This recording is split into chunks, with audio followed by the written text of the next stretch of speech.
Hello everyone, आज हम पढ़ने वाले हैं एन्यूरिज्म के बारे में। तो एन्यूरिज्म क्या होता है? एन्यूरिज्म का सिंपल सा मीनिंग होता है कि जो आर्टरीज है उसमें बल्जिंग या डिस्टेंशन हमें देखने को मिलता है, तो वो कंडीशन को हम एन्यूरिज्म कहते हैं।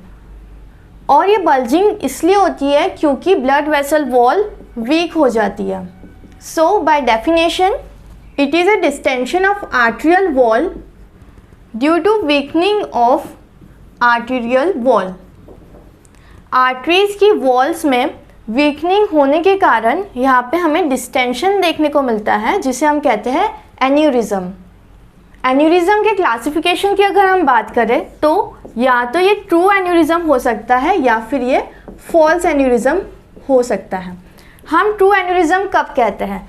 ट्रू एन्यूरिज्म हम जब कहते हैं कि जो ब्लड वेसल की वॉल है उसकी तीनों लेयर्स इन्वॉल्व हो। इनर वाली जिसे हम ट्यूनिका इंटीमा कहते हैं, सेंटर वाली ट्यूनिका मीडिया और बाहर वाली ट्यूनिका एडवेंशिया। तो जब ये तीनों लेयर्स इन्वॉल्व होकर बल्ज आउट होती है बाहर, तो इसे हम कहते हैं true aneurysm. Okay, false aneurysm हमें जब देखने को मिलता है जब कोई ट्रॉमा की कंडीशन हो। ट्रॉमा की कंडीशन में क्या होता है, जो ब्लड वेसल इसमें ब्लड फ्लो ज़्यादा होता है और सिर्फ बाहर की जो लेयर है ट्यूनिका एडवेंशिया ये बाहर बल्ज आउट होती है, तो इसे हम कहते हैं फॉल्स एन्यूरिज्म। मॉर्फोलॉजी के बेसिस पे अगर हम क्लासिफाई करें तो it can be of two types. Okay, अगर बल्ज आउट बस एक साइड से ही होता है और ऐसे स्फेरिकल होता है सर्कल शेप का, तो उसे हम कहते हैं सेक्युलर एन्यूरिज्म। इसका अच्छा एग्जाम्पल है बेरीज एन्यूरिज्म। बेरीज एन्यूरिज्म हमें ब्रेन में देखने को मिलता है, एंटीरियर कम्युनिकेटिंग आर्टरी में, या फिर ब्लड वेसल वॉल का दोनों साइड से अगर डिस्टेंशन है तो ये स्पिंडल शेप का हो गया, तो इसे हम कहते हैं फ्यूजिफॉर्म एन्यूरिज्म। फ्यूजिफॉर्म एन्यूरिज्म हमें एओर्टिक एन्यूरिज्म में देखने को मिलता है।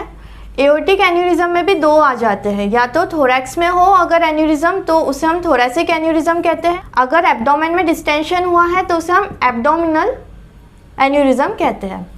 टाइप्स ऑफ एन्यूरिज्म की अगर हम बात करें तो या तो ये ब्रेन में होगा जिसे हम सेरिब्रल एन्यूरिज्म कहते हैं, जिसका एग्जाम्पल है बेरीज एन्यूरिज्म, या तो एन्यूरिज्म एओर्टा में हो तो जिसे हम एओर्टिक एन्यूरिज्म कहते हैं, उसमें भी थोरैसिक एओर्टा एन्यूरिज्म और एब्डोमिनल एओर्टा एन्यूरिज्म आ जाता है। अगर हम जाए कॉजेस ऑफ एन्यूरिज्म की ऐसी कौन सी कंडीशन है जिसमें एन्यूरिज्म होने के चांसेस ज़्यादा है, तो सबसे पहले हम देखते हैं risk factor. So first of all ऐसी सारी कंडीशन जिसमें ब्लड वेसल वॉल डैमेज हो, सबसे पहले आ जाती है एथीरोस्क्लेरोसिस। एथीरोस्क्लेरोसिस एक ऐसी कंडीशन है जिसमें फैट का डिपोजिशन हो जाता है ब्लड वेसल वॉल के अंदर ल्यूमन में, जिसके कारण वो नैरो हो जाती है। तो ये वाली जो कंडीशन, इसमें कोलेस्ट्रॉल, एथीरोमा, प्लेक का जमना, इन सभी कंडीशन में जो ब्लड वेसल है वो डैमेज हो जाता है और एन्यूरिज्म के चांसेस हो जाते हैं। Second important condition is diabetes mellitus. Diabetes mellitus में क्या होता है, जो एक्सेसिव शुगर है वो डैमेज करती है ब्लड वेसल वॉल को और एन्यूरिज्म करवा देती है।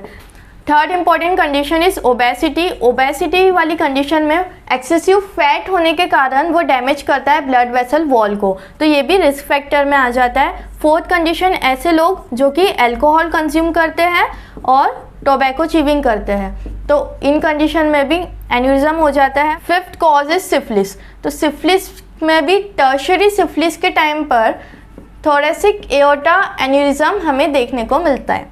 And sixth very important condition is hypertension. Hypertension वाली कंडीशन जिसमें ब्लड बहुत ज़्यादा प्रेशर लगाता है आर्टरीज की वॉल पर, प्रेशर लगाने के कारण जो आर्टरीज की वॉल है वो डैमेज हो जाती है, तो इस कंडीशन में हमें एन्यूरिज्म देखने को मिलता है। और कहाँ पर मिलता है, ये ब्रेन में मिलता है। ब्रेन में भी सर्कल ऑफ विलिस, जिसमें भी एंटीरियर कम्युनिकेटिंग आर्टरी, ये वाली आर्टरीज में छोटे छोटे से एन्यूरिज्म डेवलप्ड हो जाते हैं, जिसे हम कहते हैं बेरीज एन्यूरिज्म। ये बेरीज एन्यूरिज्म जब ब्लड प्रेशर ज़्यादा हाई हो जाता है तो ये एन्यूरिज्म रप्चर हो जाते हैं और सेरिब्रल स्ट्रोक की कंडीशन डेवलप्ड हो जाती है। सेरिब्रल स्ट्रोक, ब्रेन में ही ब्लीडिंग चालू हो जाना, उसे हम सेरिब्रल स्ट्रोक कहते हैं। कॉजेज़ की अगर हम बात करें तो एक इम्पॉर्टेंट कॉज रहता है मार्फान सिंड्रोम। इस कंडीशन में पूरी बॉडी की जो कनेक्टिव टिश्यू है वो सारे वीक हो जाते हैं और लूज हो जाते हैं, तो इसके कारण एन्यूरिज्म पेशेंट को देखने को मिलता है। हम बात करते हैं क्लिनिकल फीचर्स की। क्लिनिकल फीचर्स डिपेंड करते हैं कि कौन सी जगह पर एन्यूरिज्म हुआ है, या तो वो एब्डोमेन में हो सकता है, या फिर वो ब्रेन में हो सकता है, या फिर वो थोरैक्स में हो सकता है। सबसे पहले हम बात करते हैं एब्डोमिनल एओर्टिक एन्यूरिज्म। तो पेशेंट एसिम्टोमेटिक रहता है, मतलब इसे कोई भी सिम्टम्स नहीं आते हैं। सेकेंड सिम्टम इज बैक में पेन देखने को मिलता है, तो लोअर बैक एक। Third symptom is throbbing feeling आती है पेशेंट को, कहाँ पर, एब्डोमेन में। अगर एब्डोमिनल एओर्टिक एन्यूरिज्म रप्चर हो जाता है तो इस कंडीशन में ऐसे सिम्टम्स आते हैं शॉक के। पेशेंट को नौशिया, वॉमिटिंग, शॉक, कॉन्स्टिपेशन, ये सब फीचर्स हमें देखने को मिलते हैं जब एब्डोमिनल एओर्टिक एन्यूरिज्म रप्चर होता है। अब हम बात करेंगे क्लिनिकल फीचर्स की जब एन्यूरिज्म ब्रेन में हुआ हो, जिसे हम कहते हैं सेरिब्रल एन्यूरिज्म। ओके, हमें पता है कि ब्रेन के अंदर बेरिस एन्यूरिज्म पाए जाते हैं। अगर बेरिस एन्यूरिज्म रप्चर होते हैं तो सेरिब्रल स्ट्रोक के फीचर्स आते हैं, जैसे कि पेशेंट को हेडेक होगा, सीजर्स आएंगे, झटके आएंगे, कन्फ्यूजन, आईसाइट में भी प्रॉब्लम होगी, dimness of vision.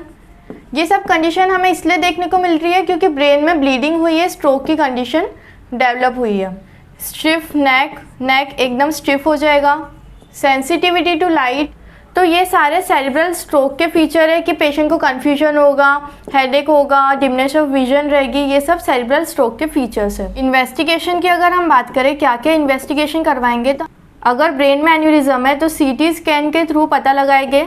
Second, magnetic resonance imaging MRI करेंगे पेशेंट का। अगर एब्डोमेन या थोरैक्स में एन्यूरिज्म है तो हम एंजियोग्राफी कराएंगे। एंजियोग्राफी मतलब उस ब्लड वेसल की इमेजिंग।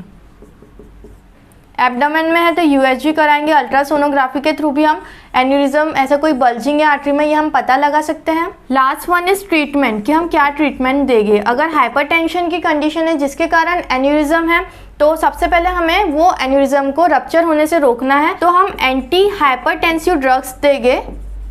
ब्रेन में एन्यूरिज्म है और वो रप्चर हो गया है तो हमें सर्जरी करवानी पड़ेगी। मन में है अगर एन्यूरिज्म तो ओपन सर्जरी होगी। आर्टरीज में जो ब्लड होता है वो बहुत ज़्यादा प्रेशर से फ्लो होता है, बाकी वेन्स में ऊज आउट होता है, तो ब्लीडिंग अगर ज़्यादा होगी तो पेशेंट शॉक में चले जाएगा। तो सबसे पहले तो हमको शॉक को मैनेज करना है। तो ये सब रही ट्रीटमेंट पार्ट की बात।